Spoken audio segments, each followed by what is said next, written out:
ও মন ঘুমায় না রে, নাম জপ মাওলার, একদিন ঘুমাইবা তুমি কবরের মাঝার। ও মন ঘুমায় না রে,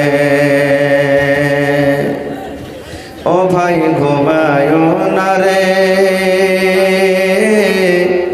নাম জপ মাওলার, একদিন ঘুমাইবা তুমি জিন্দাগির লাগিয়া। ও মন ঘুমায় না রে,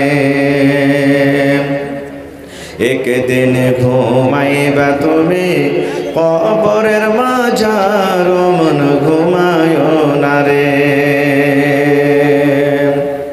ঘুম ঘুম করে রে মন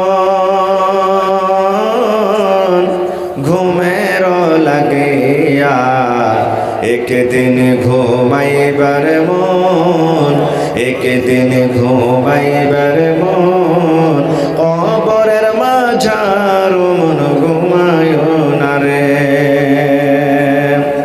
আল্লাহর যত নবী ছিলেন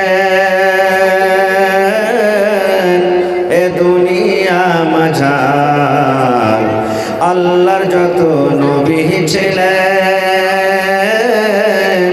এ দুনিয়া মাঝার, একে একে সব চলে গেলেন, একে একে সব চলে গেলেন কবরের মাঝার। ও মন ঘুমায় না রে, ও ভাই ঘুমায় না রে, নাম জপ মাওলার, একদিন ঘুমাইবা তুমি কবরের মাঝার। ও মন ঘুমায় না রে, নারে তাকবীর। ভাই আমার, তো আমি বলছিলাম কি যে সাহাবাই কেরাম, বড় বড় সাহাবাই কেরামেরা নবীর কাছে এসে ইলম শিখেছেন, দ্বীনের কথা শিখেছেন। কিন্তু আজকে আফসোস, আমরা যদি শরীয়তের উল্টা কোনো কাজ করি, আমরা জানি না, নিজের মনে মনে করছি, তাও কিন্তু কোনো আলিমকে এসে জিজ্ঞাসা করব না, যারা জানছে তাদেরকে আমরা জিজ্ঞাসা করব না, যা মনে লাগে তাই করি। শুধু পুরুষেরা নয়, আল্লাহর নবীর জামানাতে মহিলারাও এসে নবীকে প্রশ্ন করতেন। কি প্রশ্ন জানেন? যেমন একটা উদাহরণ আপনাদের সামনে দিই। একদিন আল্লাহর রসুল বসে আছেন, আল্লাহ নবীর একজন বিবি উম্মে সালমা রাদিয়াল্লাহু তাআলা আনহা আল্লাহ নবীর পাঞ্জরে বসে আছেন। ভালোভাবে শুনবেন, স্বামী স্ত্রীতে যেমন গল্প হয় দুনিয়াতে গল্প করছেন। একদিকে নবীজি বসে আছেন, একদিকে নবীর স্ত্রী উম্মে সালমা রাদিয়াল্লাহু তাআলা আনহা বসে আছেন। এই বসে থাকতে থাকতে হঠাৎ করে একজন মহিলা, একজন নারী আল্লাহ রসুলের কাছে চলে এসেছেন। আসার পর তখন সেই মহিলা নবীকে বলছেন, নবীজি একটা কথা জিজ্ঞাসা করব। আল্লাহ রসুল বলছেন যে কি তুমি জিজ্ঞাসা করবে বলো। তো বলছে কথাটা তো জিজ্ঞাসা করবো, কিন্তু আমাকে লজ্জা লাগছে, কিভাবে আপনাকে বলবো। তা আল্লাহ রসুল বললেন যে হে পাগল, শরীয়তি কথা জিজ্ঞাসা করতে গেলে তোমাকে লজ্জা করতে হবে না, তুমি লজ্জা করতে গেলে শরীয়তের কথা তুমি শিখতে পারবে না, এই জন্য বলো তুমি কি আমাকে জিজ্ঞাসা করছো।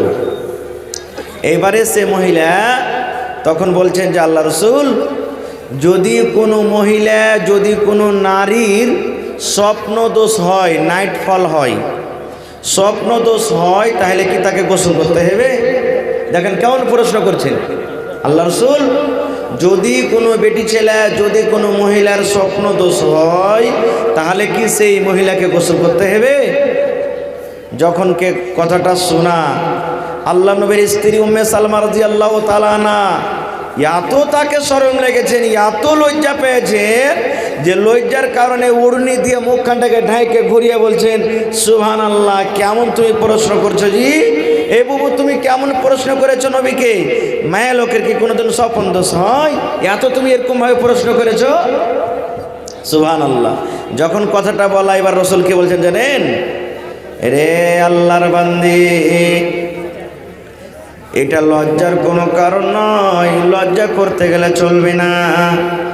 হে আল্লাহর বান্দি, তুমি শোনো না, যদি কোনো মহিলার রাতের বেলাতে স্বপ্ন দোষ হয়ে যায়, কিংবা দিনের বেলাতে স্বপ্ন দোষ হয়েছে, যদি কোনো মহিলা, যদি কোনো নারীর দিনের বেলাতে স্বপ্নদোষ হয়ে যায় কিংবা রাতের বেলাতে ঘুমের হালাত যদি স্বপ্নদোষ হয়ে যায়, আল্লাহ রসুল বলেছেন যদি তুমি স্বপ্ন থেকে জাগার পর তোমার স্বপ্নটা মনে আছে কিনা তুমি বুঝতে পারো না, রাতের বেলাতে আমি কি স্বপ্ন দেখেছি আমার মনে নাই, মনে থাক কিংবা না থাক, এবার যখন তোমার স্বপ্ন ভেঙে গেল, ঘুম ভেঙে গেল, আল্লাহ রসুল বললেন তুমি কাপড়ের দিকে যখন দেখছো তোমার কাপড়টা ভিজে আছে, তোমার কাপড়টা ভিজা আছে, আল্লাহ রসুল বলেছেন বান্দে রে, যদি তুমি স্বপ্ন দেখার পর এবার যখন তোমার স্বপ্ন ভেঙে গেল, ঘুম ভেঙে গেল, এবার ঘুম ভাঙার পর ইদা রাতিল মা, যদি তুমি পানি দেখো তোমার কাপড় ভিজা থাকে, তাহলে তোমার পরে গোসল ফরজ আছে, তোমাকে গোসল করতে হবে।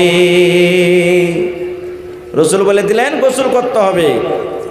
এমতো পুরুষেরাও যদি স্বপ্ন দেখে আর যদি তার কাপড় ভিজে থাকে তাহলে কিন্তু তার উপরে গোসল ফরজ, গোসল করতে হবে।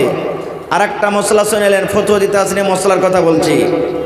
রমজান মাসে মুসলমান আপনি সাহারি খায়া ফজরের নামাজ পড়ে আপনি ঘুমিয়ে গেলেন, সাহারি খেয়ে নিলেন, টাইম শেষ হয়ে গেল, ফজরের নামাজ পড়ে আপনি ঘুমিয়ে গেলেন, যেমন ঘুমিয়ে গেলেন ওরে আল্লাহ, এবার ওই রোজার হালাতে রোজা অবস্থাতে আপনার স্বপ্ন দোষ হয়ে গেল, কিংবা দিনের বেলাতে স্বপ্ন দোষ হয়ে গেল, আসরের পর ঘুমালেন স্বপ্ন দোষ হয়ে গেল, ফজরের পর ঘুমালেন স্বপ্ন দোষ হয়ে গেল, 10টা বেলার সময়তে ঘুমালেন স্বপ্ন দোষ হয়ে গেল, যে কোনো টাইমে যে কোনো সময়তে আপনি যখন বিছানায় ঘুমালেন, এবার ঘুমের পর দেখছেন আমার লুঙ্গিটা ভিজে গেছে, আমার স্বপ্ন দোষ হয়ে গেছে, এবারে কি করতে হবে? কত জায়গা থেকে ফোন আসে, মাওলানা রোজার হালাত আমার স্বপ্ন দেখে গেছে, মাওলানা কি করব? রোজার অবস্থাতে আমার এরকম ভাবে কাজ হয়ে গেছে, মাওলানা কি করবো? এরকম হয় কি হয় না? স্বপ্ন দোষ হয় কি হয় না? এবার কি করবেন? রোজা ভাঙতে হবে না মুসলমান, রোজা আপনাকে রাখতে হবে, রোজা ভাঙতে হবে না। স্বপ্ন দোষ হওয়ার কারণে রোজা ভাঙে না, স্বপ্ন দোষ হওয়ার কারণে আপনাকে জরিমানা লাগবে না, স্বপ্ন দোষ হওয়ার কারণে আপনি গুনাহগার হবেন না। এটা হলো স্বপ্ন দোষ। যদি ঘুমার হালাত আপনার যদি হয়ে যায়, আপনার রোজা হয়ে যাবে, রোজা হয়ে যাবে, রোজাতে আপনার কোনো কমি হবে না। কিন্তু হ্যাঁ, এই জায়গাতে আর একটা মশলা শুনেলেন, যদি কোনো মানুষ রোজার হালাতে রোজা অবস্থাতে যদি বেবির সাথে মিলন করে নেয়, ওটাই কথা, স্বপ্ন তো সে গেল এমনি এমনি, রোজা ভাঙবে না।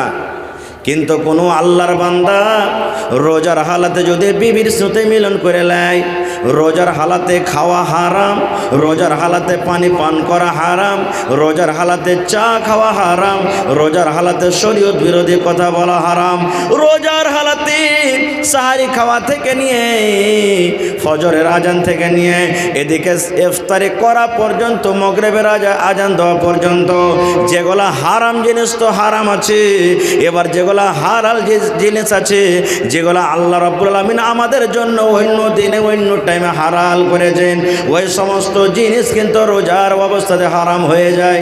এখন বলেন তো, চা খাওয়া হালাল আছে না হারাম? একটু কথা বলেন। কিন্তু রোজার হালাতে রোজার অবস্থাতে হারাম। এই মুসলমান বলেন, এখন পানি পান করা হালাল আছে না হারাম? জোরে বলেন। কিন্তু রোজার হালাতে পানি পান করা হারাম। এখন বলেন তো, আমি যদি ভাত খাই, রুটি খাই, এগুলা খাওয়া হালাল আছে না হারাম? রোজার হালাতে কিন্তু হারাম। এখন যদি আপনি যদি বাড়ি চলে যান, আর বাড়ি যাওয়ার পর যদি বিবির সাথে আপনি মিলন করেন, দিনের বেলাতে যদি মিলন করেন, আপনার জন্য হালাল আছে না হারাম? হালাল আছে। কিন্তু এই কাজটা যদি দিনের বেলাতে রোজার হালাতে করেন, আল্লাহ রাব্বুল আলামিন তাকে হারাম করে দিয়েছেন। রোজার হালাতে মানুষ যেতে পাবে না, রোজার হালাতে মানুষ যেতে পাবে না। এবার যদি আপনারা প্রশ্ন করেন মাওলানা, যদি রোজার হালাতে রোজা অবস্থাতে যদি কোনো মানুষ বিবির সাথে মিলন করে নেয় তাহলে তাকে কি জরিমানা লাগবে, তার কত বড় গুনাহ হবে, তার কত বড় পাপ হবে? আর যদি এই ধরনের কোনো গুনাহ হয়ে যায় তাহলে এই গুনাহটা কিভাবে কেমন করে মাফ হবে? এটা শরীয়তের কথা শোনেন মুসলমান ভালো করে।